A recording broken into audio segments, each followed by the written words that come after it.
A haunting tune drifts across the Highlands, leading Hamish Macbeth to a fallen piper whose final notes hide more than sorrow. And as the echoes fade, a darker truth begins to rise from the mist. Where in the world are you listening from tonight? Your comments make this cozy corner feel even warmer. And don't forget to subscribe so you never miss the next mystery. The morning lay over Lochduu like a thin grey blanket, the sort that dulled colours and softened edges until the village appeared half asleep. Hamish Macbeth walked the loch path with Lugs trotting just ahead, the dog's paws leaving dark prints on the damp ground. Mist drifted low over the water, hanging in loose swirls that shifted whenever the faintest breeze passed through. Hamish hunched deeper into his old jacket, feeling the chill slide through the worn fabric. It was quiet enough to hear the soft lap of the loch against the stones, until another sound nudged through the stillness. Bagpipes, not lively or bold but low, wandering notes played with no clear direction. Hamish paused, listening. Tourists were too scarce at this time of year for amateur pipers. Lugs gave a low whine, ears twitching. Hamish muttered that it was likely nothing, though the tune held an odd melancholy he couldn't immediately place. By the time Hamish reached Patel's shop, the village had begun to stir. Patel himself was sweeping the front step with a slow, thoughtful rhythm. Inside, the scent of newspapers, tea and biscuits lingered. The Curry sisters were already installed near the counter, their voices floating like alarm bells over the shelves. They clutched their handbags with the same fervour they reserved for important gossip. "A piper," Jessie announced, as though Hamish had never heard of such an instrument. "Playing odd tunes late at night at the hotel." Nessie nodded vigorously, claiming the music was unsettling enough to give her dreams. Patel simply shrugged and said musicians were always strange. Hamish bought tea and a packet of oatcakes, listening despite himself. Something about the sisters' description struck at the same unease Lugs had shown. Hamish left with a polite word, still hearing the ghost of that wandering lament in his mind. The walk to the station took him past crofts, with thin trails of peat smoke rising from chimneys. A drizzle began, soft but persistent, tapping lightly at his shoulders. Lugs shook himself and trotted ahead, stopping occasionally to glance back as if expecting Hamish to spot something he'd missed. At the station, the familiar musty smell greeted him. Paperwork sat in a teetering mound on the desk. Hamish eyed it with mild resentment. Blair would love nothing more than to accuse him of negligence, but the forms were impenetrable and dull. The phone line crackled when he lifted the receiver, the faint hum barely masking its unreliability. Hamish made tea, warming his hands on the mug, and looked out the window where the drizzle blurred the already grey landscape. The piping tune nudged at him again, and he frowned, trying to recall why it felt familiar. Funerals, perhaps. A lament played long ago. He shook off the thought and returned to the quiet routine of the station. But routine never lasted in Lochduu. A loud tapping at the window startled Lugs into a bark. Old Mrs. McLean from the post office peered inside. Hamish stepped out into the drizzle to speak with her. She launched into a tale about hearing music drifting through the village at odd hours. Hamish listened politely, sensing her need to talk more than her need to be believed. When she left, Lugs sniffed the ground, nose working rapidly, before he led Hamish toward the path leading to the hotel. Hamish followed out of curiosity, keeping an eye on the restless dog. The mist from earlier had thinned, but a faint haze still clung to the loch's edge. The hotel stood quiet, its stones darkened by rain. A single gull perched on the roof ridge, squawking discontentedly at the world. Hamish stepped into the hotel's small lobby, shaking rain from his jacket. The owner, a thin man with nervous eyes, told him about their new guest, a piper staying alone, rarely speaking, coming and going at unusual hours, paid in cash, kept to himself. Harmless enough, the owner insisted, though the slight quiver in his voice suggested uncertainty.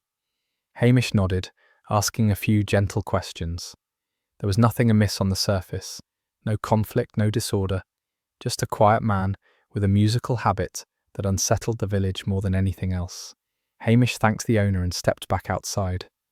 Lugs sniffed around the steps, tail low, body tense. The dog rarely reacted without reason. Hamish rubbed his ears, murmuring reassurance, before heading toward the pier where the loch stretched silently before them. The drizzle eased into a fine mist as Hamish and Lugs approached the boathouse. The old wooden structure creaked with every shift of damp air. Lugs halted, nose pointed downward, and gave a soft growl. Hamish crouched beside him, noticing a single footprint near the doorway, fresh, darker than the surrounding mud.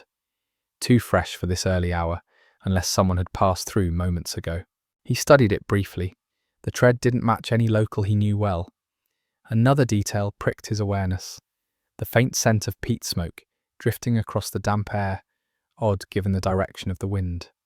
Hamish straightened slowly, letting his gaze sweep across the loch. Nothing unusual, yet nothing felt quite right. The piping tune stirred again in Hamish's memory, the low wandering notes echoing faintly. Lugs paced in small circles before sitting abruptly and staring toward the opposite shore. The dog's steady gaze unsettled Hamish more than he cared to admit. The loch's surface lay still, except for the smallest ripples brushing against the stones. Hamish felt the pull of intuition, nudging him into a thoughtful silence. He pressed a hand against the cold wooden wall of the boathouse, grounding himself in the familiar texture. Instinct told him something was beginning, though he couldn't name it yet. The village thrived on gossip and tension. Sometimes those murmurs marked the start of trouble before any official call reached his desk. On the walk back, the drizzle returned. Hamish tugged his collar higher against the damp cold. Lugs trotted close, occasionally glancing up as though waiting for Hamish to acknowledge what the dog already sensed. When they passed Patel's again, the Curry sisters were leaving, each talking over the other with renewed excitement. "It's a lament," Jessie insisted. "A proper sad one." Nessie nodded, adding that no newcomer played a tune like that without reason. Hamish offered a dry remark that not every visitor came bearing mystery. The sisters dismissed him with matching sniffs. Their certainty clung to the air long after they departed. Hamish felt a flicker of unease tighten in his chest. Back at the station, the light had dimmed further, though the day was still young. Highland weather often toyed with the hours.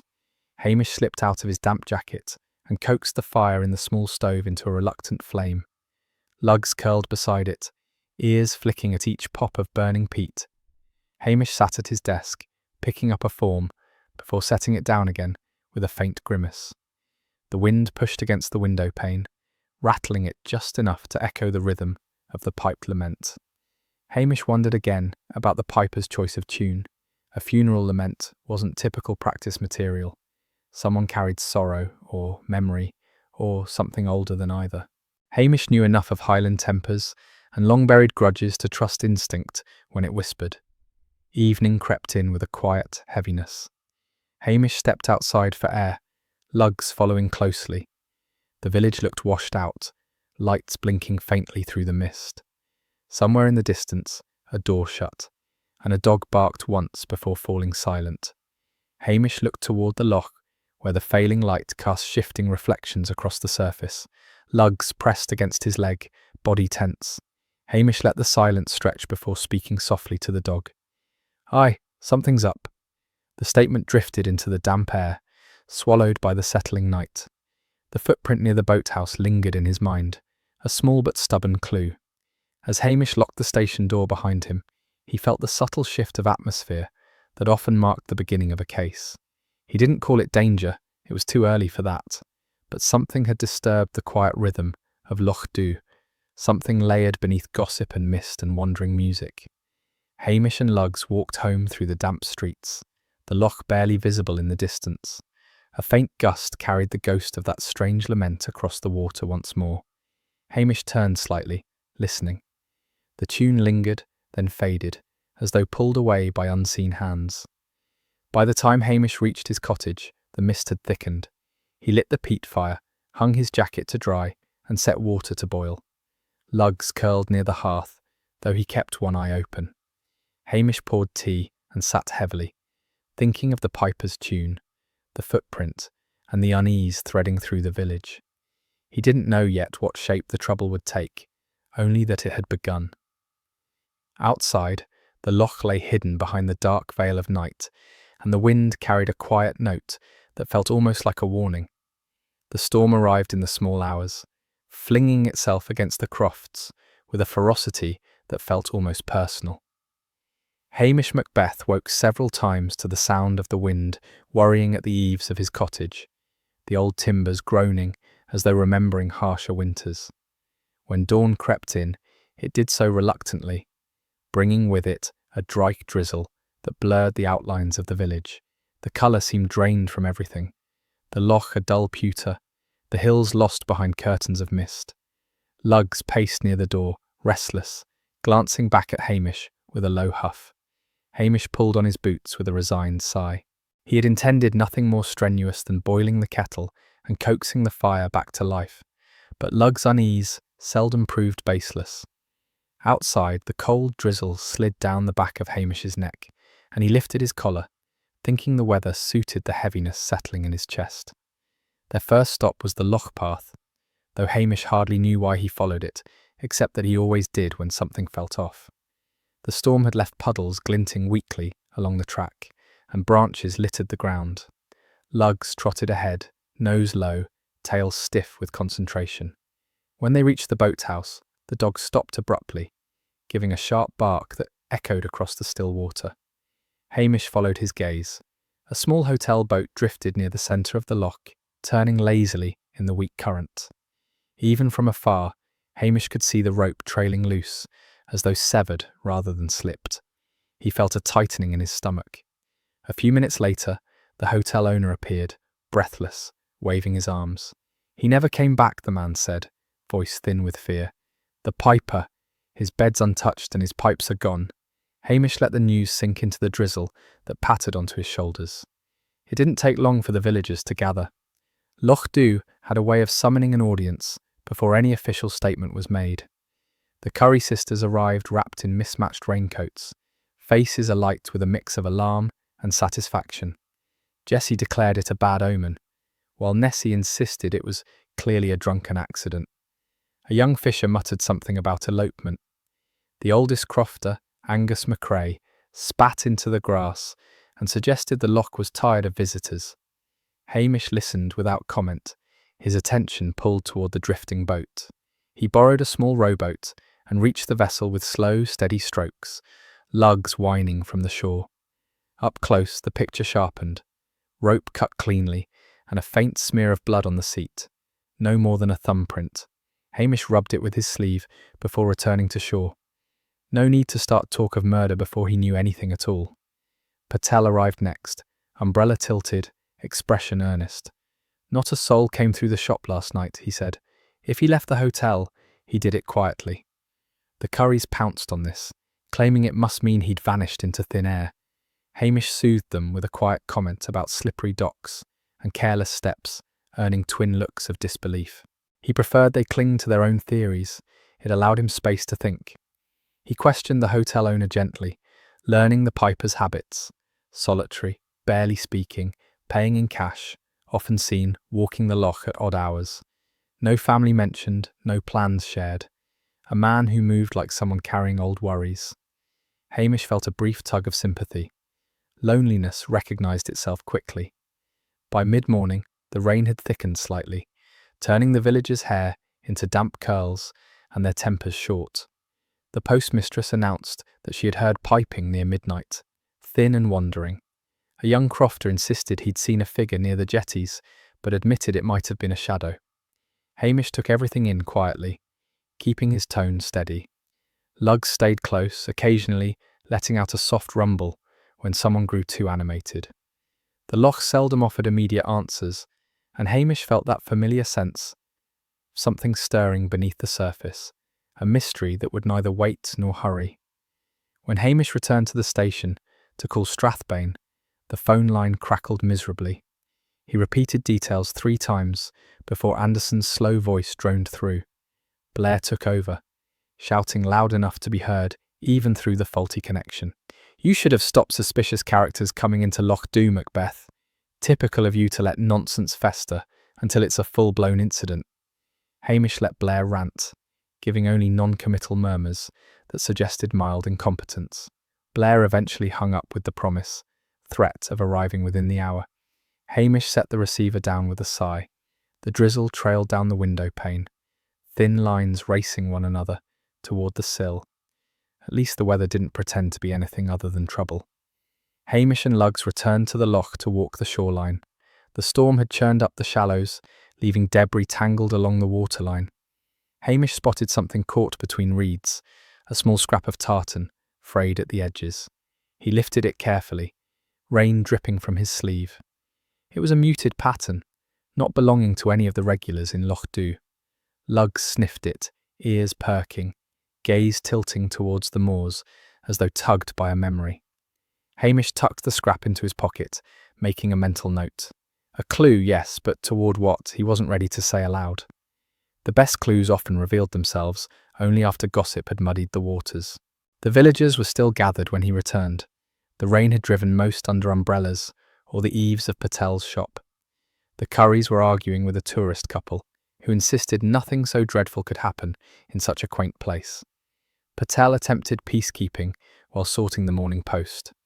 Hamish eased through them with a quiet, "Excuse me," earning sympathetic looks from the older villagers who valued him far more highly than Blair ever noticed. A few muttered that Hamish would sort it all before Strathbane could even find the village on a map. Hamish thought that was overstating things, though he didn't correct them. Having the villagers protective of him had its uses, especially when Blair arrived ready to cause havoc. True to threat, Blair's car screeched into the village with unnecessary drama. He barreled out, coat flapping like an agitated crow, Anderson trailing him like a pale shadow. Blair barked questions without listening to answers, accusing the Curries, the tourist couple, even Patel, of withholding information. Luggs growled each time Blair's voice rose. Hamish gently placed a hand on the dog's back. Blair huffed that Hamish's incompetence was to blame for the missing man, but Hamish only shrugged in a manner that suggested he'd expected such nonsense. Anderson tried to look authoritative while taking notes on damp paper that quickly smudged. Hamish wondered whether Blair ever noticed the irony of creating more confusion than any criminal could. When Blair finally stalked off to secure the crime scene, which meant standing near the drifting boat and shouting at the rain, Hamish slipped away to revisit the boathouse. The footprint from the day before had blurred in the storm, but left enough shape to suggest a lighter tread than the average crofter. Not conclusive, but worth remembering. The door creaked loudly when he pushed it open, startling a gull that flapped away indignantly. Inside, the faint smell of damp wood mingled with something sharper, peat smoke perhaps. Hamish let his eyes trace the floor, nothing obviously out of place, though the absence of clues was itself telling. Whoever had passed through had been careful. Luggs moved suddenly toward the doorway, staring out toward the moors, with an intensity Hamish had come to trust. The dog's body vibrated with anticipation, breath short and alert. Hamish stepped beside him, peering through the grey veil of rain. Nothing visible, only the faint hum of wind through grass. But Luggs did not shift his gaze. "Aye," Hamish murmured. "I know." There was a direction to follow, though no path laid out. Instinct first, evidence later. It was how he solved everything worth solving. The rain eased as the day wore on, leaving the loch slick with ripples that caught what little light slipped through the clouds. Blair had finally retreated to the hotel to harass the owner, and villagers dispersed with the promise of returning the moment anything changed. Hamish stood by the water's edge, the tartan scrap in his hand. Somewhere, a man had walked into the Lochduu night and not returned. Whether he had met mischance, mischief, or something older in the Highlands, Hamish didn't yet know. But the air carried a weight that lingered on the tongue, a sense of a story pushing to unfold. Luggs nudged Hamish's leg once, eyes fixed on the distant moors. Hamish lifted his head, following the line of the dog's gaze. A faint movement, perhaps only wind in the heather, shifted on the hillside, or perhaps something else. "Come on then," he said softly. The drizzle had begun again, and the loch hissed where drops met its surface. Hamish felt the first real tug of the case, drawing him forward. The piper's disappearance wasn't an isolated misstep. It was the beginning of something deeper, carried on wind, rain, and old Highland silence. The storm had blown itself out by morning, leaving Lochduu wrapped in that pale, washed light that made the hills look farther away than they truly were. The air held a freshness that touched Hamish Macbeth's cheeks as he stepped outside with lugs padding close to his heel. Mist curled low across the moor paths, soft as breath on glass. Hamish preferred mornings like this, quiet, emptied of urgency, though today there was a thread of unease woven through the stillness. The disappearance of the piper lingered in the village, like the aftertaste of something bitter, and Hamish felt it tug at him, even as Lugs nudged his leg and urged him toward the upper path. They walked slowly, letting the crunch of wet heather underfoot and the faint bleat of sheep settle into the silence between them. Hamish's thoughts were brief, drifting toward the man's quiet ways, the wandering lament on the loch, the cut rope. Nothing fit yet, but instinct nudged him forward. They'd walked nearly half a mile when Hamish saw old Callum McIver standing outside his croft, staring down the valley as though waiting for someone. Callum was a man carved from Highland stubbornness, broad-shouldered despite his age, his beard streaked white, like frost on peat. Hamish approached with a soft greeting. Callum grunted back, squinting at Hamish as though deciding whether to bother with conversation. "You're looking for news," he said finally, voice rough from years of shouting at sheep. "Aye," Hamish replied, keeping his tone mild. Callum hesitated, glancing toward the kirk tower barely visible through the mist. "Saw the piper 2 nights ago. Wasn't alone." That caught Hamish's interest more than he let show. Callum shifted, boots scraping on stone. Someone met him by the kirk. Couldn't he see who? They were arguing, quiet-like. Not a fight, but sharp words. The crofter's eyes flickered with something like unease. He added no more. Hamish thanked him gently, sensing he'd already said more than he intended, and Callum retreated indoors with a muttered excuse about chores. Hamish continued along the moor, Lugs casting occasional looks back, as though memorising the old crofter's scent. When Hamish reached the village again, the mist had lifted enough to reveal Lochduu in its usual disarray of gossip and half-truths. The door of Patel's shop jingled as Hamish pushed it open. The air inside smelled of newspapers, turmeric, and the faint sweetness of stale biscuits. Patel stood behind the counter, organising tins with an air of determined patience. The Curry sisters were, predictably, in the middle of embellishing a rumour beyond recognition. Jessie insisted the piper was a fugitive from Glasgow. Nessie declared he must be a spy using bagpipes to send coded messages. Patel sighed through his nose, his expression a mixture of tolerance and resignation. Hamish leaned against the counter, keeping his face as neutral as possible. "Anything sensible you've heard?" he asked quietly. Patel lowered his voice, only that he bought nothing but tea, oatcakes and matches, and he looked troubled. The shopkeeper paused as if choosing the right word, like a man returning to something he wished he'd left behind. Hamish left with a packet of tea and a heavier sense of curiosity. He headed toward the hotel for a second look at the piper's room. The building's stone walls glistened from the night's rain, and gulls circled overhead in lazy arcs. The owner met Hamish at the door, looking even more nervous than before. "I've not touched anything," he said quickly. Hamish nodded and took the narrow stairs 2 at a time, Lugs trailing close behind. The room felt colder than it should have, as though a draught slipped through the walls unnoticed. The bed was neatly made, the suitcase at the foot partly open. Hamish sifted gently through the man's belongings. He found a sweater still damp at the cuffs, a small tin of pipe reeds, and a kilt folded carefully beneath a shirt. When he lifted the shirt, the scent hit him. Peat smoke, faint but unmistakable. Yet the hotel used electric heating. Someone with a peat fire, a crofter, or someone who kept an old outbuilding, had been with the piper recently. Hamish straightened, thoughtful. Lugs sniffed the air, then walked toward the window, ears angled. Hamish followed him outside. Behind the hotel stood a weathered shed, leaning slightly to one side, roof patched with mismatched tiles.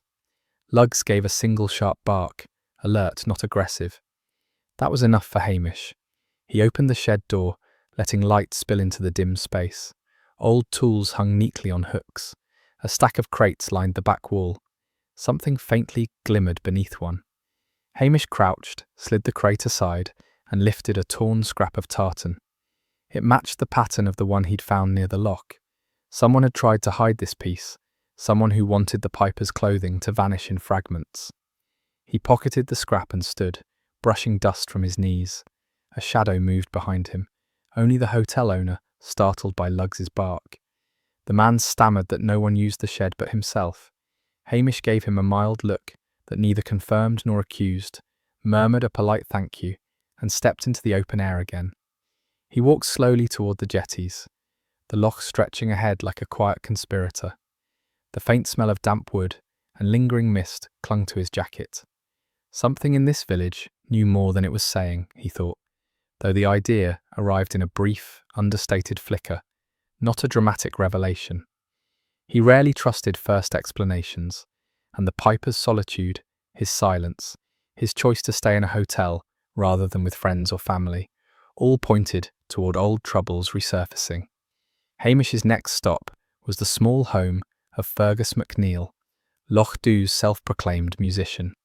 Fergus greeted Hamish with the type of forced enthusiasm that immediately betrayed defensive pride. He wore a wool jumper stretched too tight across his stomach and held a fiddle as though it were a shield. "I hear you're asking after that piper," Fergus said, nose lifting a fraction. Never trusted the man, walking about like he owned the place. Hamish kept his voice calm. "Did he do you any harm, Fergus?" The man scoffed. "No, but he made folk talk, saying he played better than me."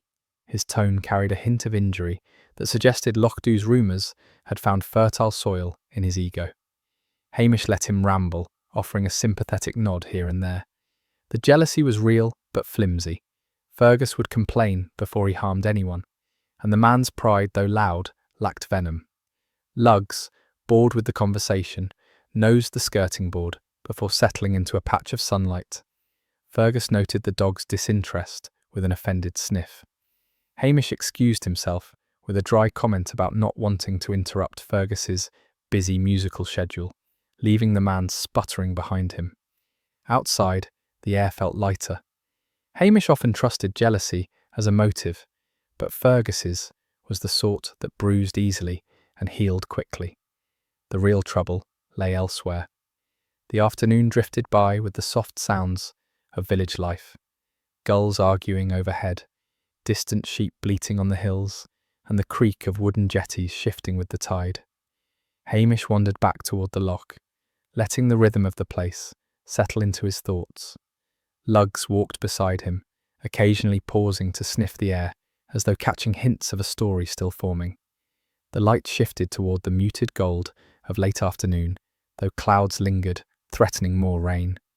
Hamish felt the weight of the tartan scraps in his pocket. Small clues, but clues all the same. They told him one thing clearly. Someone had been with the piper in secret, someone with a peat fire and something to hide. He paused at the water's edge, watching ripples spread outward from a drifting gull. The piper's name came to him suddenly, provided earlier by the hotel owner, Ewan MacLeish, a local name, a Highland name, a man returning after years away, carrying quiet burdens. "Folk don't come back for nothing," Hamish murmured. Lugs nudged his hand in agreement. The loch murmured against the stones, sounding almost like a reply. As the last light dimmed, Hamish turned toward home, the wind cool on his face. The day had given him fragments, arguments near the kirk, hidden tartan, peat-scented clothing, the jealousy of a small-town musician. None of it clear yet, but together they hinted at deeper wounds beneath Lochdú's polite smiles. Hamish walked with his collar up, and Lugs pressed close, both of them sensing the story ahead was not simply a disappearance, but the unearthing of old shame returning to the Highlands.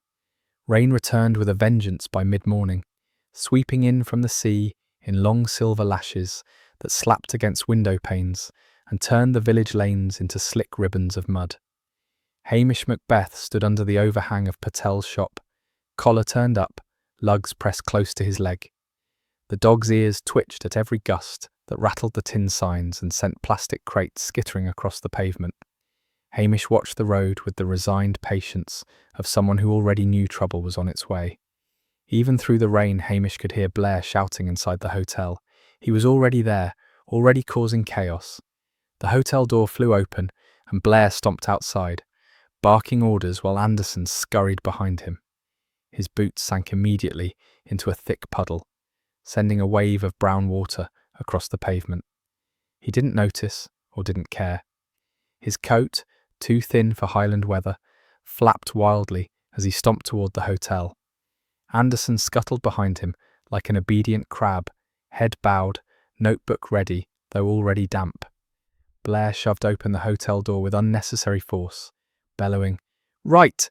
Where is Macbeth? Another missing tourist, and he's probably off drinking tea and staring at sheep." Lugs growled softly, tail stiff. Hamish gave him a gentle pat. "Steady, boy," he murmured, though he could hardly fault the dog's instincts. Inside, the hotel lobby looked suddenly smaller under Blair's presence. Mud dripped from his boots onto the polished floor, forming little brown islands. He jabbed a finger at the owner, who shrank visibly. "This is a crime scene," Blair declared, swelling like a puffed-up pigeon. "Anderson, bag everything. Make it look official." Anderson, desperate to please, began stuffing random objects into plastic bags. The guest book, a sugar bowl, an ornamental seashell. Hamish leaned against the wall, expression mild, watching Blair roar orders that contradicted themselves every few minutes. Almost immediately, the hotel's two elderly guests emerged from the lounge, bristling like affronted hens. Blair ignored them. Anderson bumped into them. The rain hammered the windows in steady bursts as if applauding Blair's chaos. Daviot phoned the hotel, and the shrill ring cut through the commotion. Blair seized the receiver, barking, "Yes, sir. Aye, I've got Macbeth under control." Hamish lifted an eyebrow at that. On the other end, Daviot's anxious voice crackled through the poor line. His instructions were clear. Keep things quiet, avoid scaring off early-season tourists, maintain order. Blair nodded emphatically, assuring him all was calm, then immediately resumed interrogating villagers in full view of anyone passing the door. His voice rose above the rain, above the nervous murmurs, above even the sigh of the wooden beams adjusting to the damp. The Curry sisters slipped into the lobby, eyes bright with anticipation, eager to provide Blair with a feast of embellishments. Nessie insisted she'd heard ghostly piping long before the piper arrived. Jessie claimed she'd seen a shadowy figure trailing him for days. Blair devoured every word, unaware of their creative tendencies. Hamish gently stepped between Blair's questions, redirecting what he could. "Now, Jessie, you said that last week about a tourist looking for the public toilets," he murmured, giving her a knowing look. She flushed and deflated, but only slightly. Nessie tried for another dramatic tale, but Hamish softened it with a mild remark about shadows playing tricks in bad weather. The sisters drifted away eventually, muttering about men who didn't appreciate helpful women. Blair shot Hamish a glare for interfering, but Hamish's blank look, just shy of apologetic, only irritated him further. Later, as the rain thinned to a dull mist, Hamish stepped outside for air. Patel approached with a quiet urgency unusual for him. "Someone said they heard piping last night," he whispered. "Not at the loch, near the forest road." Hamish nodded thoughtfully. It didn't fit the tidy little tale Blair was constructing. "Anyone else mention it?" Hamish asked. Patel shook his head. "Folk are wary. Blair's making a circus of it." Hamish glanced back toward the hotel, where Blair's voice still carried, sharp and grating. Lochdoo's residents were used to outsiders, but never fond of being spoken to like schoolchildren. Hamish thanked Patel with a soft word and pocketed the information. It mattered. He felt it settle into the quiet arrangement of clues in his mind. By late afternoon, the weather worsened again. Fog rolled in from the loch, thick and low, turning the village into a blur of shifting grey shapes. The faint outlines of houses, boats, and street signs softened into indistinct silhouettes. Lights flickered on one by one, casting small yellow halos that dissolved into the damp air. Hamish collected lugs for an evening patrol, partly out of duty, partly to think in the quiet that fog granted. They walked the path behind the hotel, where the ground turned marshy after storms. Hamish kept his stride slow, letting the rhythmic squelch of mud underfoot guide his thoughts. Lugs moved ahead, pausing to sniff the air, as though catching threads of stories left behind. Near the back gate, something tugged at Hamish's attention. 2 faint lines in the mud, barely visible beneath the wet surface. Footprints, light, almost hesitant. Another set, heavier, followed a few feet away. Hamish crouched, adjusting his weight to avoid sinking. The fog clung to his hair and lashes. One set of prints emerged from the direction of the hotel, the other angled toward the kirk. Then the tracks diverged. One headed into the village, the other toward the road leading uphill. Hamish touched the lighter print carefully with 2 fingers. Recent. Made after the worst of the rain but before the fog thickened. Someone had been trailing someone else. Whether it had been Ewan or the mysterious companion he'd argued with, Hamish couldn't yet say. A faint rustle sounded from the hedgerow nearby. Lugs stiffened, hackles rising, body angled protectively. Hamish squinted through the murk, but saw only the shifting shapes created by fog and wind. Still, the moment held a tension that prickled along his arms. He placed a steadying hand on Lugs's back. "Easy," he murmured. The rustle stilled, replaced by the soft patter of moisture dripping from leaves. The Highlands had a way of creating danger without delivering it, presenting shadows that stirred the imagination more than the body. Yet Hamish trusted Lugs implicitly. Someone had stood there earlier, watching, listening, maybe deciding whether to speak or to disappear into the fog. They continued along the path toward the kirk. The old stone building loomed up slowly, its shape only forming fully when they were nearly upon it. The damp scent of moss clung to its walls, and the iron gate creaked faintly in the wind. Hamish paused, letting the quiet settle. He imagined the piper and his unknown companion standing here 2 nights before, words exchanged under the cover of darkness. Pride, shame, anger. Highland tempers wore many faces, but rarely cried out loud. They simmered. Hamish felt the tension rising in Lochduu much the same way, quietly, inevitably. Back in the village, lights glowed through lace curtains. The post office was closed for the evening, but he could sense movement inside. Mrs. McLean, sorting mail late, likely listening to Radio Scotland, quietly.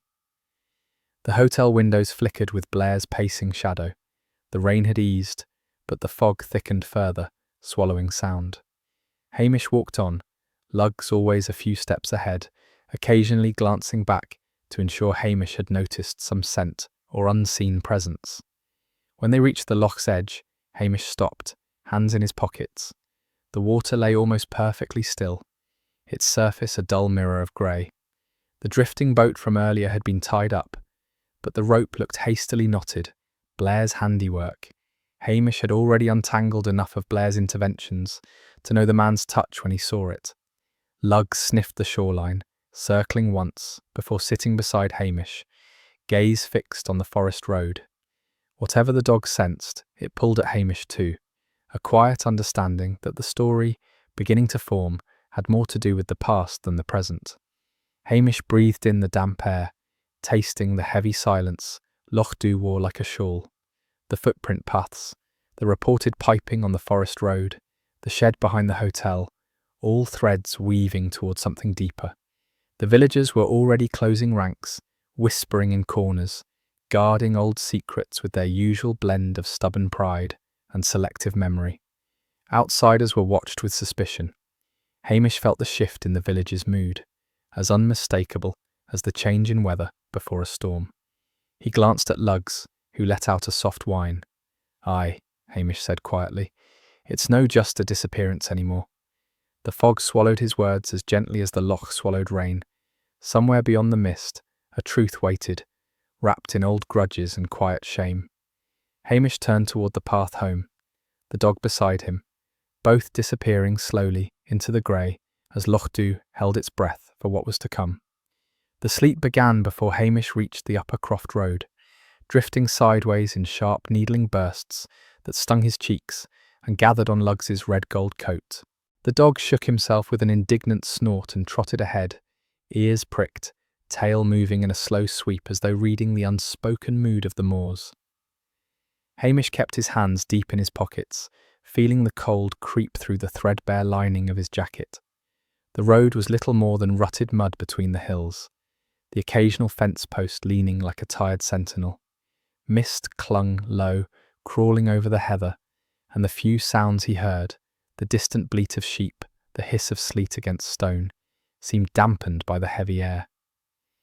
These were the mornings he usually cherished for their solitude, but today each gust of wind felt like a reminder that time was moving, clues were slipping, and the village was beginning to close its doors in that quiet Highland way that always made truth harder to find. When Hamish reached the McCrory Croft, Lugs paused at the gate, sniffing the air with a low rumble. The house stood hunched against the weather, smoke curling weakly from the chimney. Ian McCrory emerged from the byre, shoulders broad, expression closed.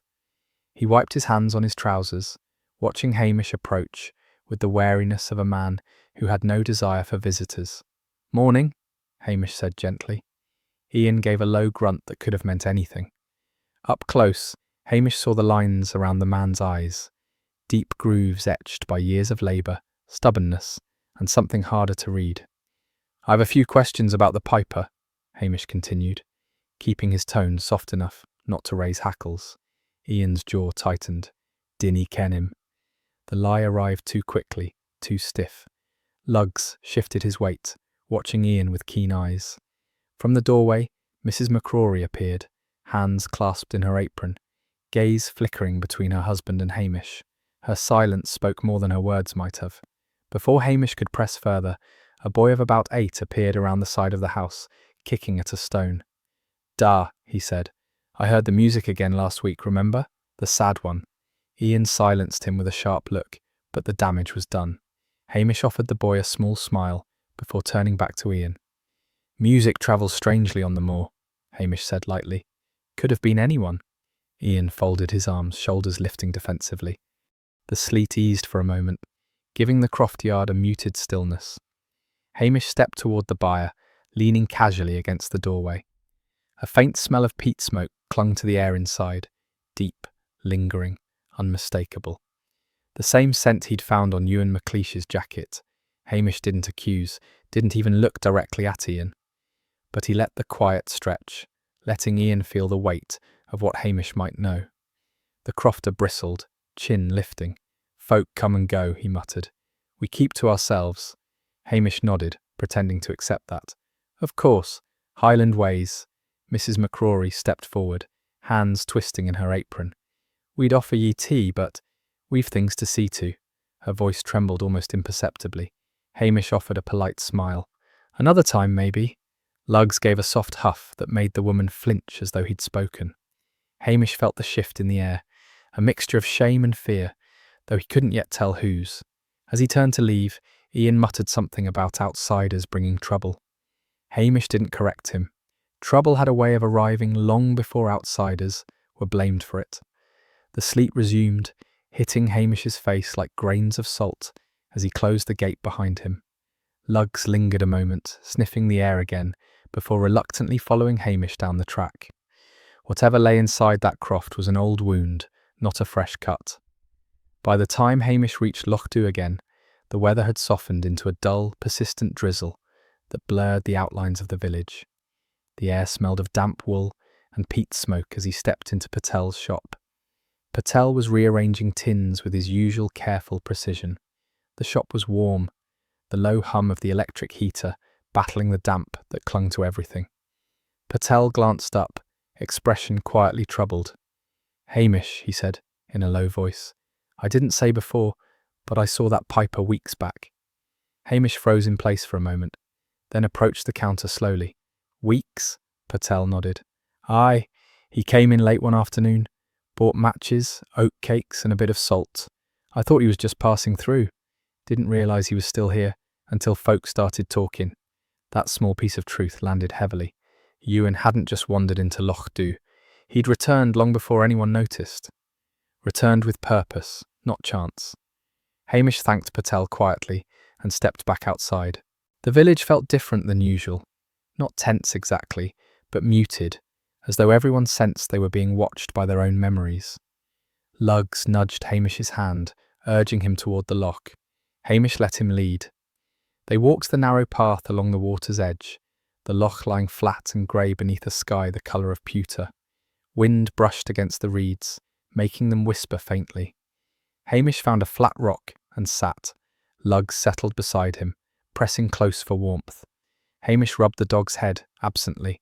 "Folk hide things," he murmured. His voice was barely louder than the rustle of reeds. "Not crimes mostly, just shame." Lugs lifted his head, ears twitching as if listening. Hamish looked across the water, seeing not the present but the traces of the man who'd walked these shores recently. Quiet steps, lingering sorrow, a tune carried on the wind. He didn't sit long. The cold seeped through his trousers, and the drizzle turned heavier.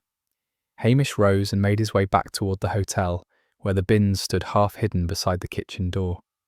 Something about the crofters' secrecy, Patel's information, and the piper's hidden arrival gnawed at him. He lifted the lid of the nearest bin and immediately caught sight of charred edges amid scraps of paper. Carefully he pulled out a half-burnt letter, the ink smudged but partly legible. "Forgive, return, before it is too late." Hamish felt a quiet tightening in his chest. The piper hadn't come here to escape anything. He'd come to mend something. Perhaps far too late. Lugs whined softly, sensing the shift in Hamish's thoughts. Hamish folded the fragile scrap and slipped it inside his jacket. The drizzle gathered into small rivulets along the hotel wall, each drop tracing a path downward like a slow tear. Hamish stood still for a moment, letting the cold settle over him. The Highlands were full of stories locked behind silence, but this one tugged at him with a strange familiarity. A man returning home, burdened by something he could neither outrun nor undo. Hamish ran a hand through his wet hair, then gave Lugs a quiet nod. "We'll figure it out," he said, more to himself than the dog. They walked away from the hotel, the village lights beginning to glow weakly in the fading afternoon. The loch mirrored the dull sky, ripples spreading like unanswered questions. Hamish felt the next step of the investigation forming in the back of his mind. Secrets were shifting, rising like peat smoke from old embers. Somewhere among them lay the truth. The frost had crept in during the night, spreading itself thinly across Lochduu like a veil of pale glass. Hamish Macbeth noticed it the moment he stepped outside, the chill biting through his old jacket, as if scolding him for not choosing something warmer. Breath misted in small puffs before him. Lugs trotted ahead, paws crunching lightly on the hardened grass, ears alert in the still morning. The loch itself lay unmoving, its surface faintly opaque beneath the shifting mist. Hamish tugged his collar higher. Somewhere behind the quiet lay something waiting. He could feel it as surely as he felt the cold tightening the skin beneath his eyes. When he reached the narrow bend near the reeds, a shout carried across the water, sharp and tremulous. A fisher stood half-crouched at the shallows, gaze fixed on something tangled among the reeds. Lugs broke into a run. Hamish moved quickly, though the frost made the ground treacherous.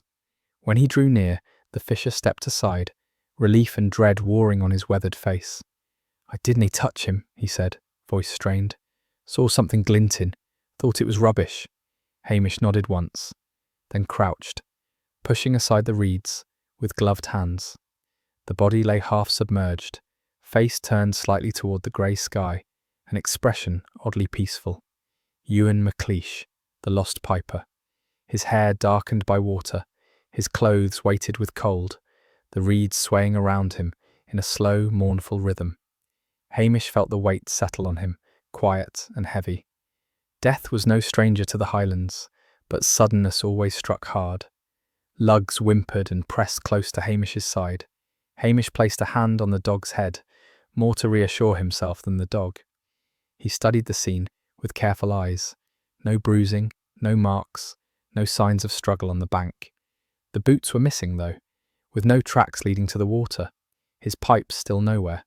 A torn scrap of tartan clung to a low branch at the edge of the reeds, flapping gently like a reluctant flag. Hamish reached for it, turning it over in his fingers.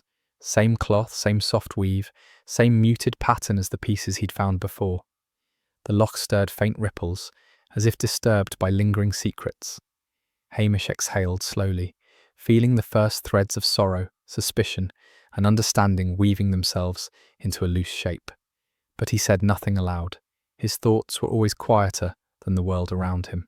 The silence did not last long. A police car screeched into view atop the rise, tyres skidding slightly on frost. Blair emerged like a storm given legs, coat flapping wildly, face mottled with the cold and long-held irritation.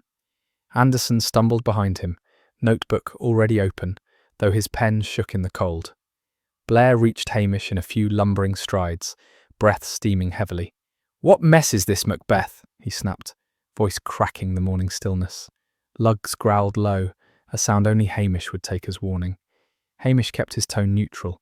"The Piper, found by the reeds." Blair scowled at the body, as though it had personally insulted him. "Murder, obviously." He jabbed a finger at the bank. "Where's the weapon? Who did it? Some jealous idiot trying to upstage the man?" Hamish did not answer immediately. He pushed a tuft of reeds aside, letting his gaze drift along the waterline. If there had been a struggle, the frost would have preserved signs of it, but the bank was smooth except for the fisher's footprints and Hamish's own. "Maybe he slipped," Hamish said mildly. Blair barked a laugh. "He slipped, Macbeth, into the loch in the middle of the night, with his boots off." Hamish shrugged. Folk do strange things. It wasn't the truth, only a gentle nudge to steer Blair's certainty onto a path that wouldn't interfere yet. Blair puffed himself up. "A jealous musician, that's what this is. Some fiddler with a bruised ego." Anderson nodded eagerly, as if the force of his agreement might win him favour. Meanwhile, villagers began to gather, frost crunching under boots, breath rising in soft plumes. They approached with varying expressions: shock, sadness, curiosity, delight in the drama. The Curry sisters whispered fiercely between themselves, Jessie insisting the loch had taken its due, while Nessie muttered something about curses and restless spirits. Angus McRae removed his cap solemnly, murmuring a blessing under his breath. Hamish stood, body half turning to shield the piper's form from the gathering eyes. "Let's give the man respect," he said quietly. "He's someone's kin." The villagers subsided slightly, though their whispers still trailed down the bank like fine mist. Hamish guided Lugs up the incline, giving the dog a moment to settle away from the scene. The dog pressed against Hamish's leg, ears flat, sensing the heaviness in the air. Hamish crouched beside him, fingers working gently through Lugs's fur. The faint smell of frost and riverweed clung to them. Hamish murmured, "Aye, lad, it's not what anyone hoped." Lugs licked his hand, tail brushing weakly against the frozen grass. The soft bond between them settled Hamish's breath, steadying him for the next step. He looked back toward the reeds and saw something he'd missed before. The reeds bent oddly in one section, as though someone had moved through them after the body had landed, not violently, but deliberately. A thin trail of disturbed stems pointed toward deeper water. Someone had waded in, not to harm Ewan, but to retrieve or hide something. Hamish returned to the water's edge, ignoring Blair's loud theorizing. He crouched again, letting his fingers trail the reeds lightly. A faint line scraped along one stem. It could have been caused by a buckle or piece of metal brushing past. And a second faint depression in the frost, half erased by the rising sun, hinted someone had stood at the very edge, hesitating. Hamish studied the piper's expression again. Serene, not distressed. A man resigned, or perhaps already weary. The cold loch had claimed him without resistance. Blair marched over, nearly slipping. "What are ye poking at now?" he barked. Hamish stood. "Just looking." Blair's eyes narrowed. "Trying to cover your incompetence?" Hamish offered a faint, apologetic shrug, the kind that always infuriated Blair, because it suggested he was exactly right to blame Hamish, even when he wasn't. Blair huffed and stomped off, muttering insults that vanished into the cold air. The villagers drifted closer again. Murmurs floated. "Poor lad. Should have stayed away. I knew he was troubled." Hamish felt the rhythm of Lochduu tightening. Villagers, closing doors behind polite smiles, old grudges stirring, outsiders viewed with wary eyes. Ewan had walked into this landscape of memory and pride, and some part of it had reached back to him, not violently, but decisively. Hamish's instincts whispered that Ewan's death wasn't born of anger. It had begun much earlier, tied to returning home after too long away. The fisher, still pale, approached Hamish. "There was something else," he said quietly. "Thought I saw a shape near the reeds yesterday. Maybe a drift of wood, maybe someone wading." Hamish nodded, appreciating the man's uncertainty more than a firm answer. "Folk see things different when the loch's in a mood," Hamish said.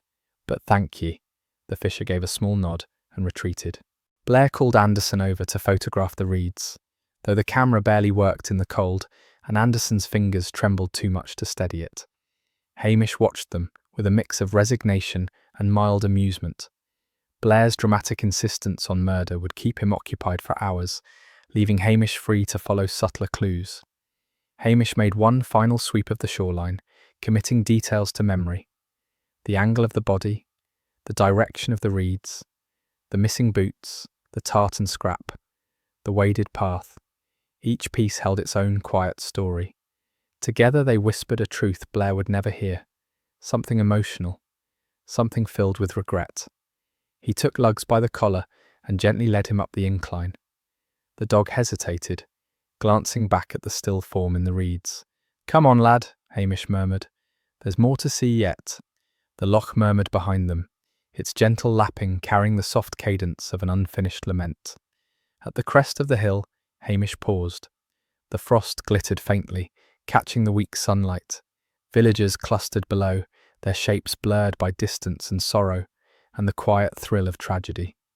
Blair's voice carried upward, harsh and insistent, but Hamish kept his back to it, staring instead toward the moors. Something waited there, a truth older than argument, quieter than gossip. "A man comes home, Hamish whispered to Lugs, "and sometimes the land remembers more than folk do." Lugs pressed against him, as if agreeing. Hamish set off down the path, the cold air biting but invigorating. His next step lay ahead, somewhere beyond the village, in the place where regret meets memory. And the Highlands never forgot either one. The morning broke with a thin, colourless light that gave the village a muted, almost suspended quality, as if Lochduu were holding its breath. Mist drifted low across the loch, clinging to the water's surface in long veils that swirled whenever the faint breeze passed. Hamish Macbeth stepped outside his cottage, breathing in the cold air that carried a hint of damp heather and peat smoke from distant crofts. Lugs trotted out behind him, paws thudding softly on the frost-hardened earth. There was a peculiar quietness to the day, one that didn't unsettle Hamish exactly, but nudged at him with the same insistence as a half-remembered tune. He rubbed the dog's ears and looked toward the moors. "Aye, lad, let's see where this takes us." Lugs moved ahead with purposeful certainty, tail swaying, reading scents and threads of stories through the air that Hamish could only guess at. Hamish's first stop was the kirk. The minister, Reverend Ferguson, was sweeping frost from the stone steps with the solemnity of a man preparing for a funeral. The kirkyard was quiet but for the creak of old branches overhead, their silhouettes sharp against the thinning mist. When Hamish approached, Ferguson paused, leaning on his broom. "You're asking about the piper," he said before Hamish could speak. Hamish nodded gently. "You ken more than most." Ferguson sighed, the breath fogging before him. "Ewan MacLeish wasn't just wandering in. He came from here years back, left after trouble with his family." The minister hesitated, eyes drifting toward the slope beyond the kirk. Pride, shame, you ken how it festers. There was talk of inheritance, hurt feelings, a young man quick to anger and quicker to leave. Hamish absorbed the words, the faint rhythm of truth threading through them.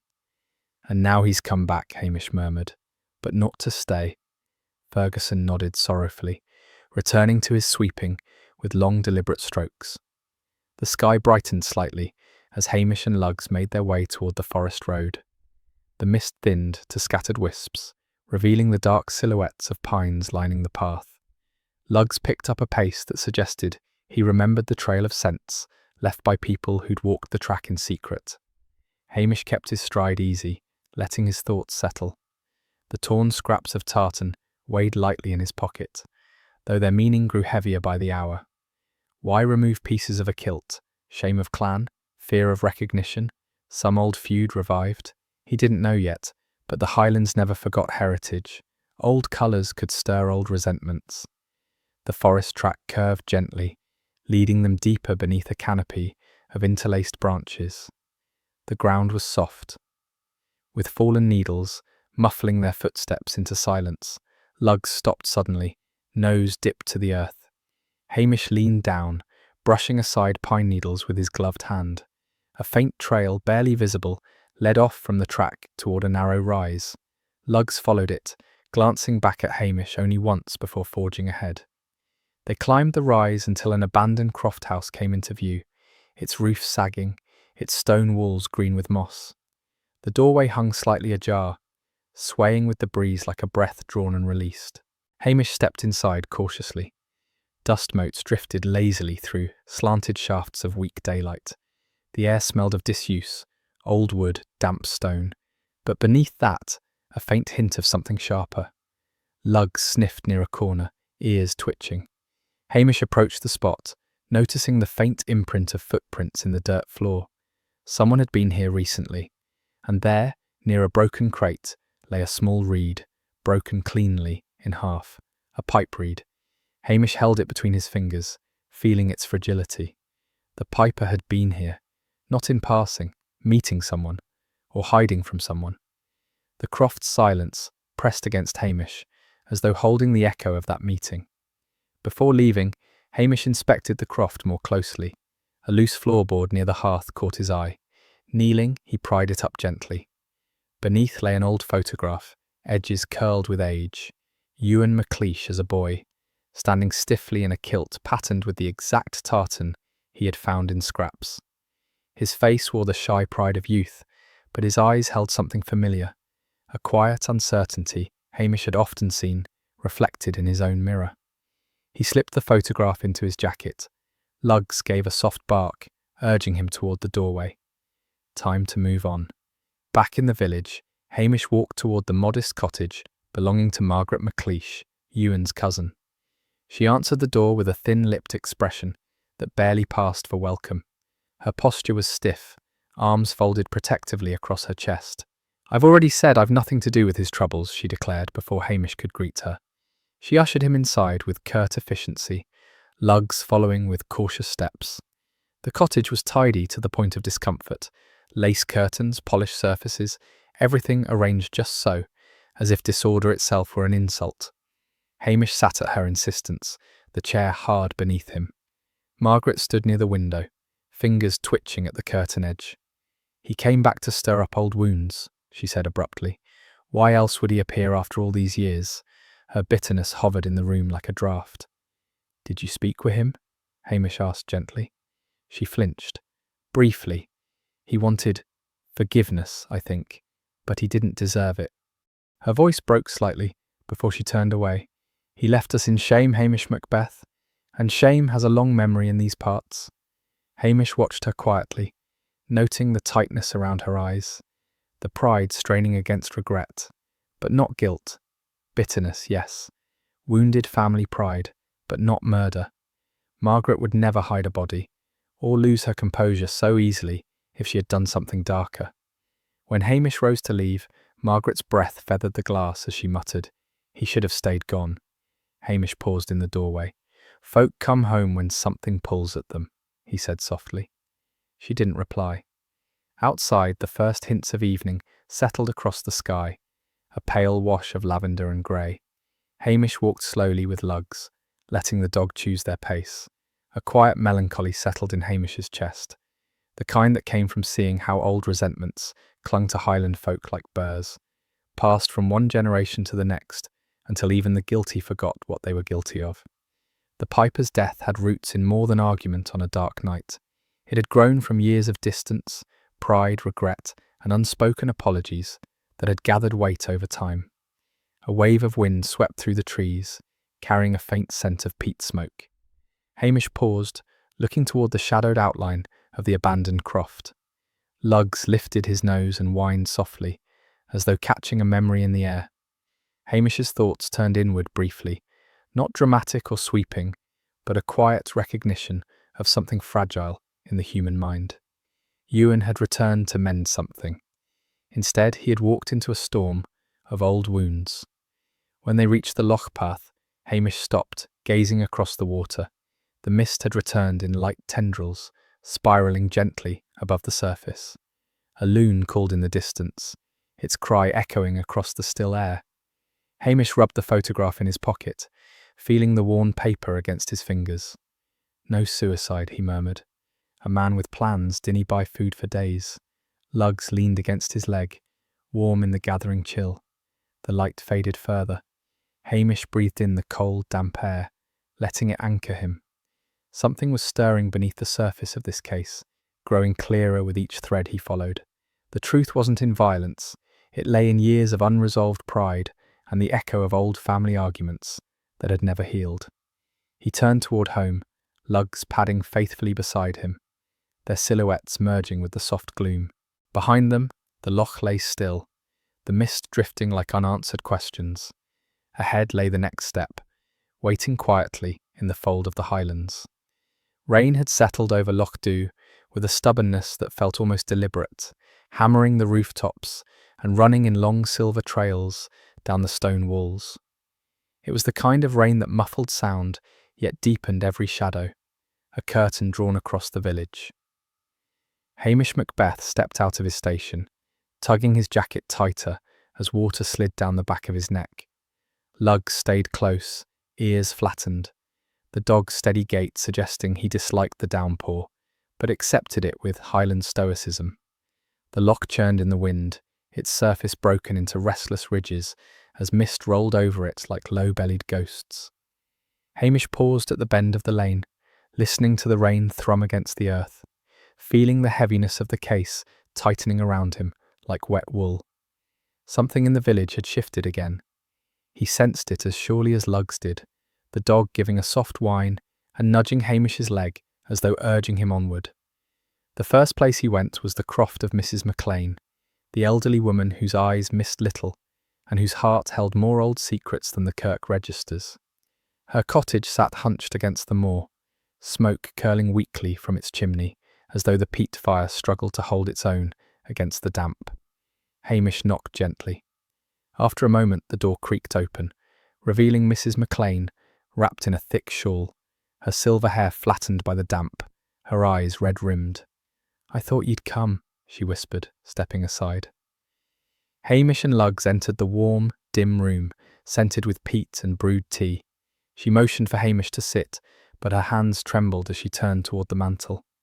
"Ewan came to me," she said softly, 3 days before they found him.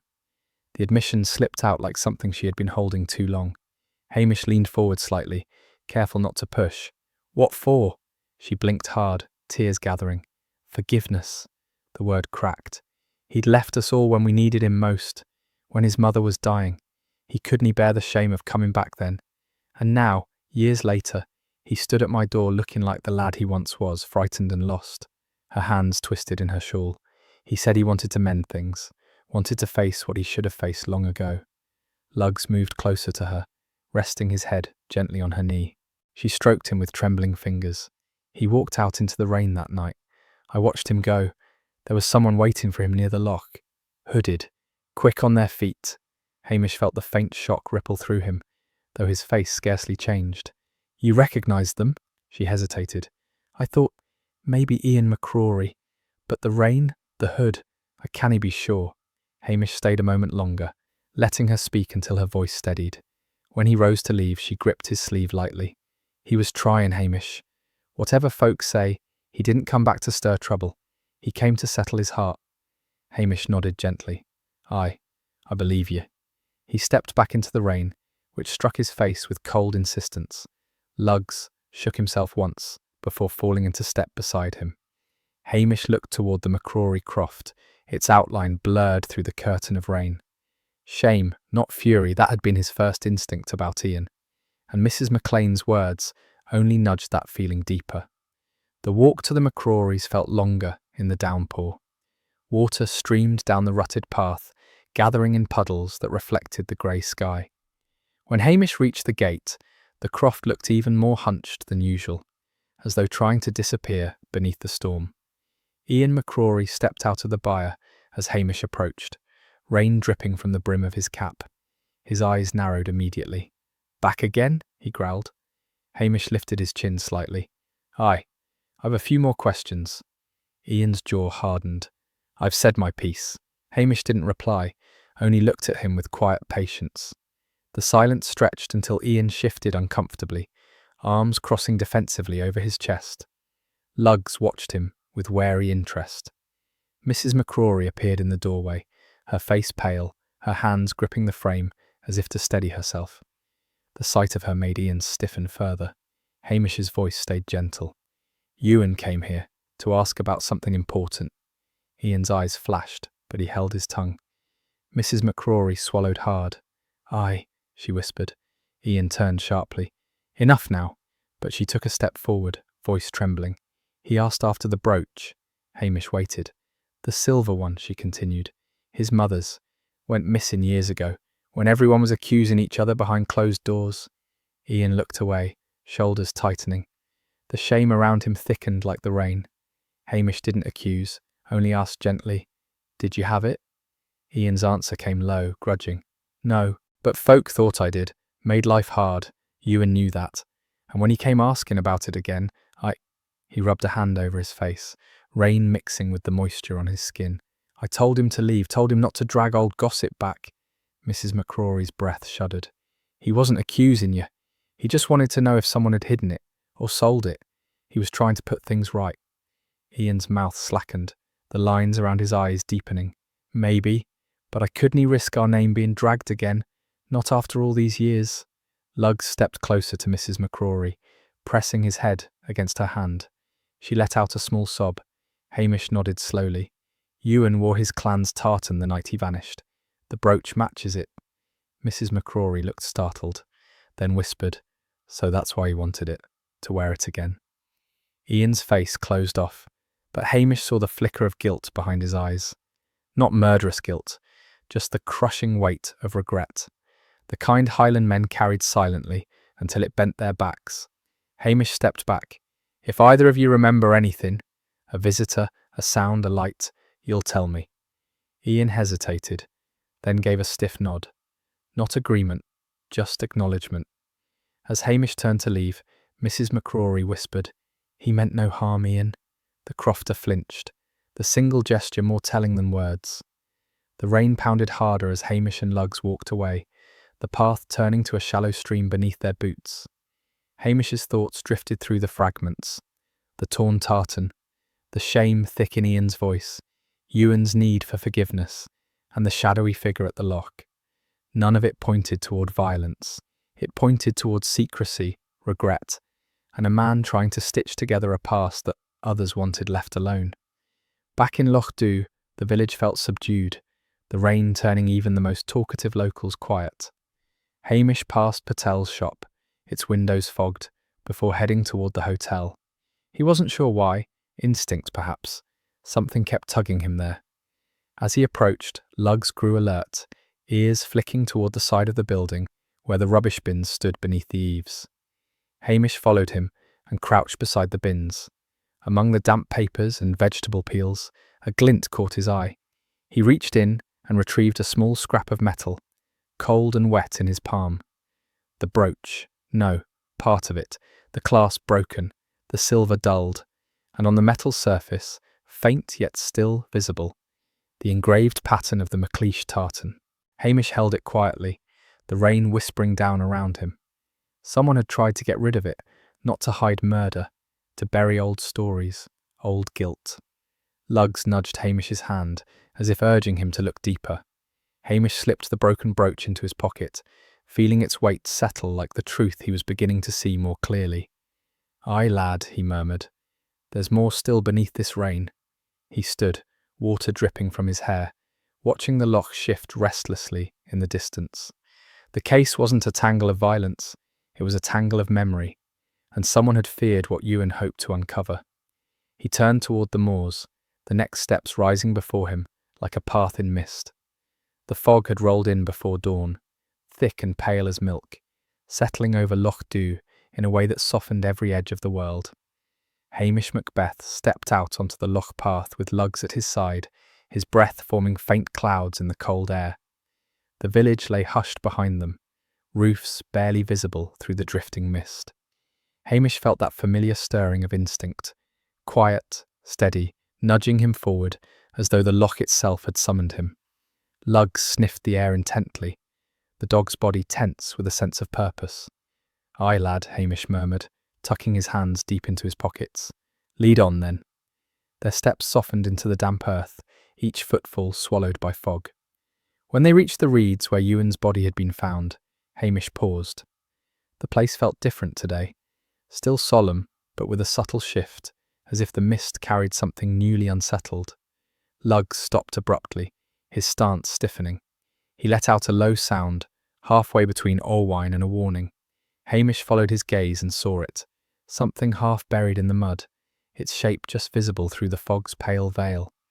Hamish crouched, pushing aside reeds with careful fingers. The object emerged slowly into recognition, sending a small, sharp jolt through him. The missing bagpipes. They were damp, mud-caked, but unmistakably Ewan's. Someone had placed them here, not tossed or dropped, but carefully nestled between reeds and muck, hidden until the fog returned to match the morning they first disappeared. "So you wanted them found now," Hamish whispered, his voice barely above the loch's quiet lapping. Lugs edged closer, sniffing the pipes with a deep seriousness, rare even for him. Hamish lifted them gently, feeling the cold wood beneath his hands. One of the reeds was cracked, the same type of reed he had found broken in the abandoned croft. He turned the pipe slightly, studying the faint scratches along the chanter. Recent. Someone had played them after Ewan died. He felt a tightening in his chest, not fear, but recognition. "So it wasn't a ghostly tune folk heard," he murmured. "It was someone living." Fog curled around him like a slow exhale. He rose, holding the pipes against his side, eyes drifting across the loch. A faint memory stirred. A villager speaking of hearing a tune after the body was found. A lament, they'd said, soft and uncertain. At the time, it had sounded like fear-driven gossip. But gossip often held a kernel of truth, buried beneath exaggeration. Someone had played Ewan's lament after his death. But why? To honour him? To mislead? Or to echo something the piper had meant to finish? Hamish walked along the loch edge, each step measured. Lugs stayed pressed close to him, occasionally pausing to sniff at the fog-heavy air. Hamish's thoughts drifted toward the letter fragment he had found in the hotel rubbish. "Forgive, return, before it is too late." Ewan had come home to face something, not to run from it. The brooch, the tartan scraps, the broken reed, all pointed towards something personal, something woven from threads of old grief. And someone had walked this path after him. Lugs halted suddenly and looked back the way they had come. Hamish followed his gaze through the fog, but saw nothing more than shifting grey. Still, Lugs's reaction meant something. "You've caught something, haven't ye?" Hamish asked softly. The dog wagged his tail once, hesitantly, as though confirming he had but wasn't sure what it was yet. Hamish stopped beneath a lone birch tree near the waterline, the pipes held loosely at his side. He let the quiet sink in. No birds calling, no oars creaking, only the distant whisper of wind through reeds, and the soft lapping of water. "Someone's been trying to guide me," he said, half to Lugs, half to the mist, or hide things slowly, so I'd see what they wanted me to see. That possibility made him uneasy.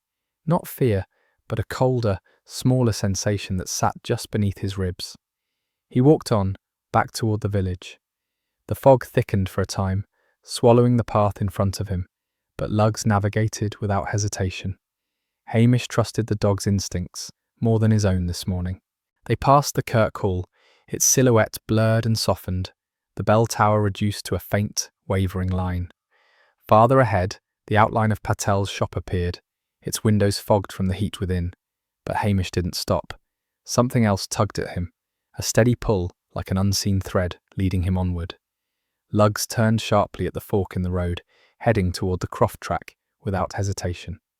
Hamish followed, heart tightening slightly. The McCrory Croft. "Aye," he murmured. "I was thinking the same." Fog pooled heavily in the low dip of the land, swirling around fence posts and the rough stone walls that bordered the fields. The croft emerged slowly, grey and blurred like a half-finished sketch. As Hamish approached, he tucked the pipes beneath his arm and moved quietly up the path. A thin wisp of smoke rose from the chimney, rare for this hour, and in this weather. Lugs's tail lowered, his ears pricking sharply. He pressed close to Hamish's leg. Someone was awake early, someone troubled enough to be up before dawn. Hamish stepped onto the croft yard. The mud was churned in fresh patterns, lighter steps, heavier steps, a repeated pacing near the byre. The door opened suddenly. Ian McCrory stood there, face pale, eyes shadowed.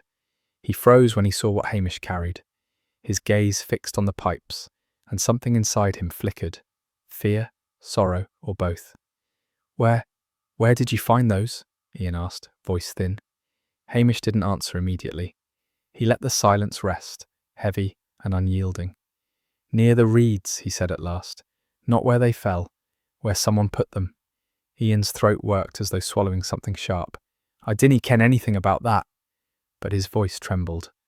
Lugs growled low, not threatening, but sensing the tension rolling off the man. Hamish stepped closer, his tone gentle. Ian, I don't think you hurt him, but someone played his pipes after he died. Someone who kent his tune. Ian's eyes widened, fear flooding through them. No, he whispered. No, that wasn't me. Hamish believed him. The man's pride was brittle, not deceptive. Shame still clung to him like wet wool, but guilt of violence did not. Hamish glanced toward the croft door. Is your wife in? Ian hesitated, then nodded. Aye, she's not well. The rain brings on her cough. Hamish softened his voice further. Ian, someone's been guiding me toward the truth in pieces, slow-like, but the pieces are coming from this direction. You ken more than you're saying, not about murder, about what Ewan was seeking. Ian leaned heavily against the doorframe, water dripping from his hair. He wanted the past dug up, he whispered, wanted the brooch, wanted to mend things, but some things should stay buried. His voice cracked slightly. I didn't hide the pipes, I swear it, but someone came here. Someone asked questions after you left yesterday. Hamish felt his pulse quicken, though his expression remained mild. Who? Ian shook his head, helplessly. I didn't see. Hamish exhaled, looking down at the pipes, the worn wood, the cracked reed, the faint scent of damp heather and regret. Someone had played Ewan's lament not to deceive, but to mourn, or to finish what he started. Fog thickened around them again, the croft blurring at the edges as though the world were folding inward. Lugs pressed close, gaze fixed on the moor path leading beyond the fields. Hamish followed the dog's stare, heart tightening with a new certainty, forming slowly, quietly, like mist gathering into shape. The next step lay in that direction. Aye, lad, Hamish murmured softly, lifting the pipes. Show me where the rest of this leads. They turned toward the path, fog parting slightly as Lugs moved ahead. The dog's instincts, pulling them into the soft, shifting grey where the final truths waited.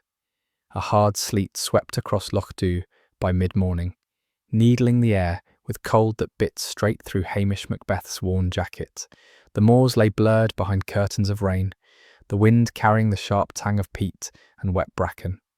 Hamish stood at the bend in the croft road, Lugs beside him, both watching the fallen tree sprawled across the muddy track like a toppled giant.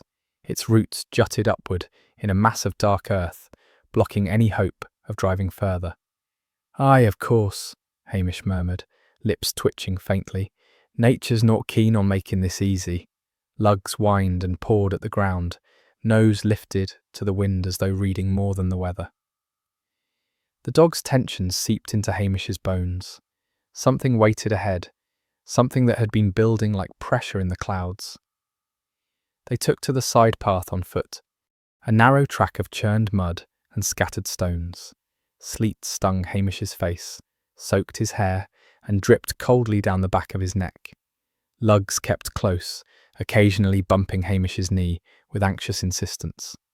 The sky felt low enough to press against his shoulders, and the moor grass bent beneath the relentless wind. As they neared the McCrory croft, Hamish slowed. The byre door stood open, swaying slightly, the hinges creaking in a long, mournful rhythm. Smoke rose thinly from the chimney, but the rest of the croft seemed unnaturally still. No movement behind the windows, no clatter of chores, only a heaviness in the air, as though the walls themselves were bracing for what would come. When Hamish stepped into the croft yard, Lugs growled low, the sound barely above the wind. Hamish steadied him with a light touch, then approached the buyer. Ian McCrory stood just inside the doorway, shoulders hunched, clothes damp with rain. His hands trembled slightly, though he tried to hide it. In one of them he held the silver brooch, the MacLeish heirloom, dulled by mud and years of guilt. The sight of it caught the grey light, glinting faintly in the gloom. Ian's eyes flicked to Hamish, then away, as though unable to meet the quiet understanding there. "You shouldn't have come," he muttered. His voice was thick, worn thin by sleepless nights and the weight of secrets. Hamish stepped closer, careful and unhurried. "Ian, I'm not here to shame you." Ian swallowed hard, fingers tightening around the brooch. "He wanted it back," he whispered, voice cracking. "Ewan, he came asking for this. Said it was time folk ken the truth, that it was his mother's, that I'd never stolen it." His breath hitched. "But if he said that, if he told folk it was him who misplaced it, they'd talk about me again, drag my family name through the mud all over." Hamish listened, steady as stone. Ian's voice grew hoarser. "I told him no, told him he had no right to start this mess again." The wind shoved against the byre wall, rattling the loose boards. Ian flinched, memories pushing to the surface. "We argued by the loch, rain coming down in sheets. He stepped on the rocks. You ken the ones near the reeds, slippery as glass." Ian's breath grew shallow. He slipped, just stumbled sideways like a lad losing his balance. He hit the water. I thought he'd surface. I waited. His hands shook violently. He didn't. Hamish exhaled slowly, the truth settling with a quiet sadness. "Accident," he said softly. Ian nodded, tears mixing with the sleet on his face. "I panicked.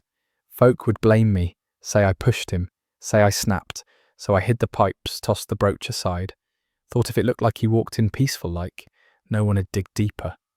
Lugs took a cautious step forward, ears flattened, sensing Ian's turmoil. Hamish moved another pace closer. "Ian, listen to me. You're not a killer." The crofter shook his head, fiercely. "But I let him fall, I left him." Hamish's tone gentled even more. "Fear makes fools of us all, but ye didn't mean him harm." For a moment the only sound was the sleet striking the byre roof, a steady percussion of cold truth. Ian looked up, eyes raw, as though waiting for judgment. Just then, a fierce gust slammed the byre door inward with violent force. It swung past Hamish, then crashed shut behind him, with a resounding thud that plunged the byre into dimness. Ian startled backward, knocking over a pail that clattered across the floor. Lugs barked sharply, the noise bouncing off the wooden walls. Hamish reached for the latch, but the wind had driven the swollen wood tight against the frame. The air felt suddenly stifling, the smell of damp hay and old stone thickening around them. Ian's breathing grew ragged, panic sparking in his eyes, as though the closing door were a noose tightening. Hamish pressed his shoulder to the door, testing it. It gave only slightly. Lugs shoved his weight against Hamish's leg, whimpering softly. "Easy, lad," Hamish murmured, forcing calm into his voice. "We'll get it." Ian backed toward the far wall, hands trembling anew. "I never meant for any of this," he whispered, voice cracking beneath the strain. Hamish met his gaze steadily, even as he braced himself, and pushed hard against the door. Wood groaned. Lugs barked again, then pressed his body beneath Hamish's arm, adding his weight against the lower panel. Together they shoved. With a sudden jolt, the warped wood gave way, the door bursting outward in a spray of sleet-laden air.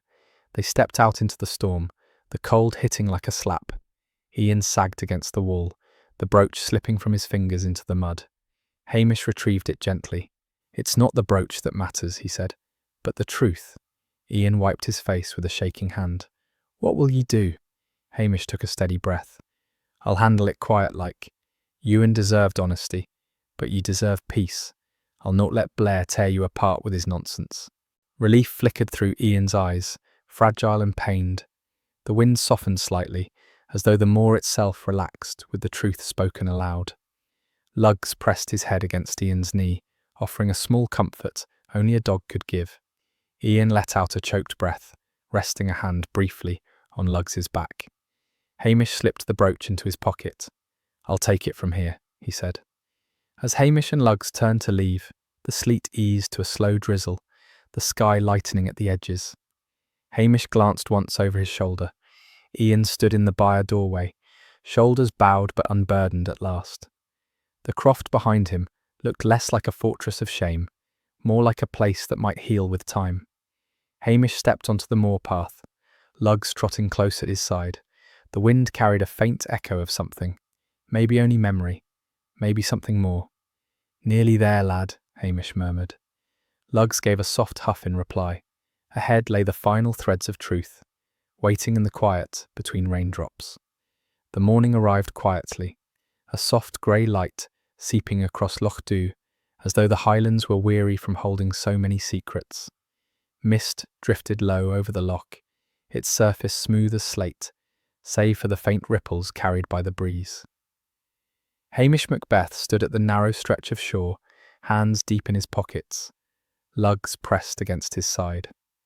After the storm of the previous day, this stillness felt almost mournful, as if the land itself were taking a long breath. Hamish watched the mist thicken and thin, moving like a hesitant curtain. Somewhere in that shifting cloud of pale air lay the final thread of truth, and he felt it pulling him gently, insistently, like the tug of a distant lament. He began walking the familiar path toward the Macrory Croft, his boots sinking slightly into the damp earth. The smell of wet heather clung to the air, mixed with the faint sweetness of peat smoke drifting from the village chimneys. Luggs trotted ahead, occasionally glancing back as though making sure Hamish followed. The moors seemed quieter today. Even the birds kept their voices low.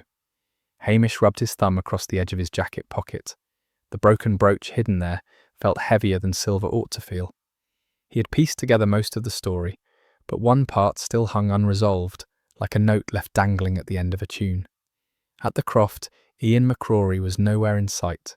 Instead, it was his wife who stepped into the doorway, her shawl pulled tightly around her shoulders. Her eyes, tired but gentle, widened slightly at the sight of Hamish. Luggs padded toward her, tail slowly wagging in a soft gesture of reassurance. She knelt to stroke his head, her hands trembling a little. "Ye came early," she murmured. Hamish nodded. "Aye, there's something I need to ask you. Just a small thing, but it matters." She hesitated, fingers curling in the wool of her shawl. "Ian's inside, but if it's about the brooch again—" "It's not," Hamish said softly. "Not this time." She swallowed, eyes lowering. "Then it's about the pipes." The words slipped from her almost unwillingly, as though they had been waiting at the back of her throat. Hamish watched her closely.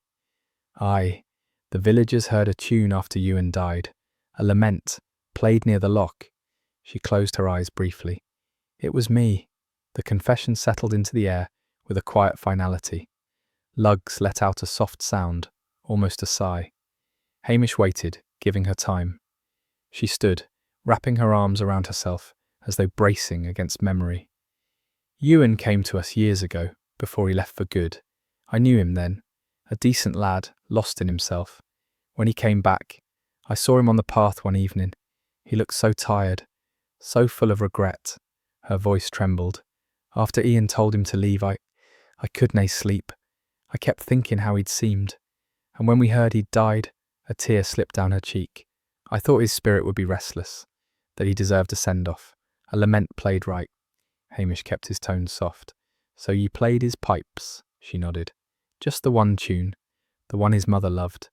I didn't play well, not like him, but I thought, if he heard it, maybe he'd ken someone mourned him." She looked up, tears shining. "I didn't mean for folk to think it was his ghost." Hamish offered a faint, understanding smile. "Highland folk will think ghosts if a kettle whistles the wrong way." That drew a tiny laugh from her, one that vanished as quickly as it came. She stepped aside, allowing Hamish into the croft kitchen. It was warm inside, a peat fire humming softly in the hearth. the kettle on the stove letting out faint puffs of steam. Ian sat at the table, head in his hands. At the sight of Hamish, he stiffened, then sagged slightly. "I've told you what happened," he muttered. "Aye," Hamish replied, "and I believe ye." Ian lifted his head, disbelief flickering across his face. Hamish pulled out the broken brooch, setting it gently on the table. "Ewan came for forgiveness, not for trouble. His death was an accident, a cruel twist of weather and fear. The rest, the hiding of the pipes, the silence, that was panic and shame." Ian swallowed hard, his gaze locked on the brooch. "He wanted to mend things," Ian whispered, "and I sent him away." Hamish nodded slowly. "Aye, but folk make mistakes. What matters now is settling things without stirring old wounds again." Ian's wife laid a hand on her husband's shoulder. He gripped it weakly, a small tremor running through him. Their shared sorrow filled the room, but there was no menace in it, only regret, woven tightly with years of pride and silence. Hamish felt a quiet empathy rise within him. He knew too well how Highland grudges could thicken over time, turning simple misunderstandings into enduring scars. "I'll take care of the rest," Hamish said gently. "You've both been punished enough by your own hearts." Before they could respond, the croft door slammed open with a bang that sent Lugs barking.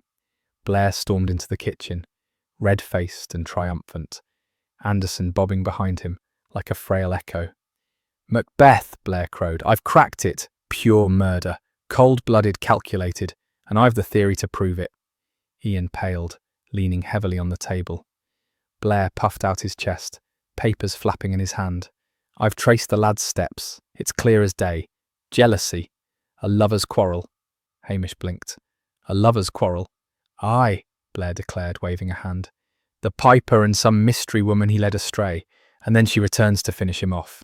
Ian's wife stared, aghast. Hamish lifted an eyebrow. "Any evidence for that?" Blair faltered. "Well, no, but Anderson agrees with me." Anderson nodded much too quickly. "Absolutely, sir. A classic case." Hamish stepped forward with calm certainty. "Blair, Ewan MacLeish slipped on the rocks, fell into the water during the storm. The only crime here is fear. Folk hid what they shouldn't have, but no one killed him." Blair reddened further. "Are ye calling me a fool, Macbeth?" Hamish offered a mild shrug. "Not at all. Just offering the truth." Blair sputtered, shuffled his papers, glared around the room, then stomped out muttering darkly. Anderson scrambled after him. Lugs settled again beside Hamish, tail thumping once, with quiet satisfaction. That afternoon, Hamish made the final walk to the MacLeish family home, a modest cottage on the far end of the glen.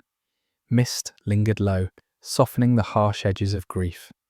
He delivered the brooch quietly, without ceremony, without gossip. Ewan's sister accepted it with trembling hands, her eyes wet but grateful. He must have wanted to make peace," she whispered. Hamish nodded gently. "Aye, he did." On the walk back toward Lochduu, Hamish paused near the loch as the mist began to lift. The water lay still, reflecting the soft grey of the sky. Lugs pressed against his leg, warm and familiar. Hamish rested a hand on the dog's head, feeling a quiet melancholy settle over him.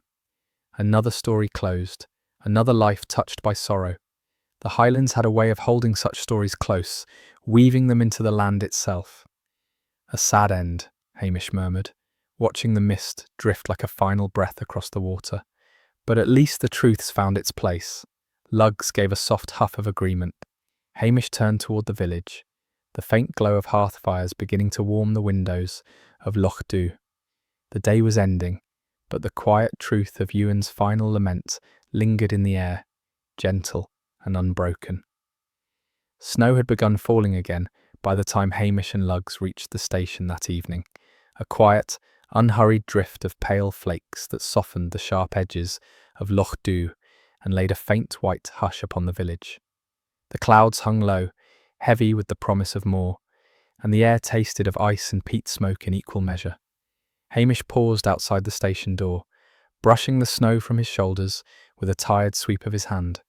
Lugs gave a soft huff and shook himself so vigorously that flakes scattered in all directions, catching briefly in the lantern glow before vanishing into the dark.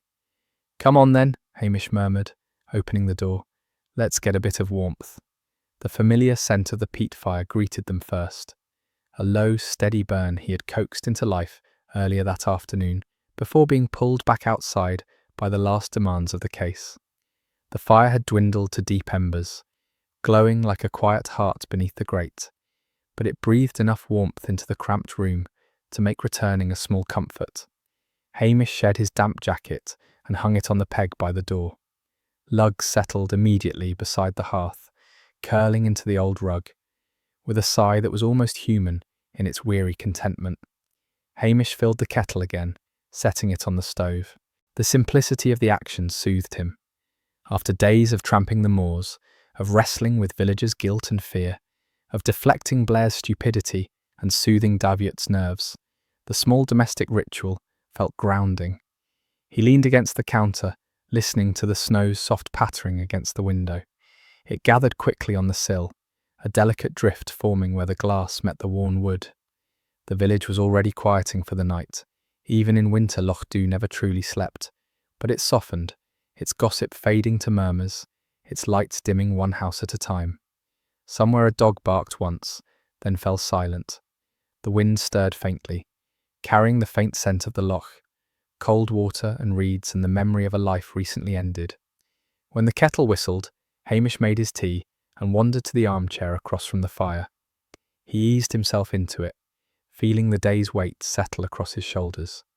Luggs lifted his head, ears twitching, then lowered it again, reassured. Hamish took a slow sip, the warmth seeping through him, loosening the tightness he hadn't realised had fastened itself inside him. It was over. The case, the questions, the long days of piecing together the truth behind a man's wandering, a man's shame, and a man's final slip into the cold embrace of the loch. But endings in the Highlands were never as clean as the Strathbane lot wanted them to be. People's hearts didn't tidy themselves into neat little files with dates and statements. They left ragged edges, loose threads, echoes that lingered well after the official word had been stamped and filed away by someone who didn't know the first thing about sorrow. Hamish set his mug down. The fire crackled softly, casting a tremulous glow across the room. Shadows wavered on the walls, shifting as the flames breathed. Luggs snored faintly. Outside, the snow thickened, muffling the world. He thought of Ewan MacLeish, the lonely figure with his worn pipes, his quiet return, his hope for forgiveness. Pride had twisted him once, driven him away from home.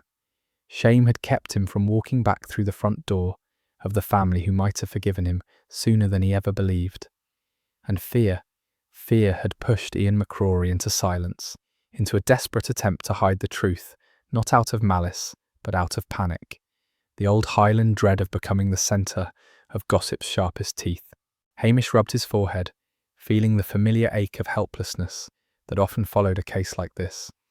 The official version would say accidental death. Daviot would be satisfied, grateful for the neatness of it. Blair would sulk, insisting the truth had been bungled by Hamish's incompetence. But Hamish knew what had truly happened on those cold rocks. A man seeking a kind of peace had slipped before he could grasp it, leaving others to untangle the mess grief made of their hearts. The radio sat on the shelf beside him, an old boxy thing with crackling static for company. He switched it on, letting the low hum fill the room. After a moment, the static resolved into a gentle folk tune, a simple melody played on fiddle and accordion, soft enough not to intrude. Hamish leaned back, letting the sound wash through him.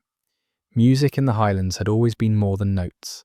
It carried memory and longing, sorrow and comfort, as though every tune understood something about life that people often refused to say aloud. Luggs lifted his head again, ears flicking. He looked at Hamish, eyes dark with something like understanding. "I know," Hamish murmured, reaching down to scratch the dog's head. "It's quiet now. Too quiet, maybe. But that's the way of things." He had grown used to the quiet long ago. Loneliness came and went like the weather, sometimes sharp, sometimes gentle, sometimes nothing more than a faint cloud on the horizon. Tonight, it sat lightly on his shoulder, familiar but not unwelcome.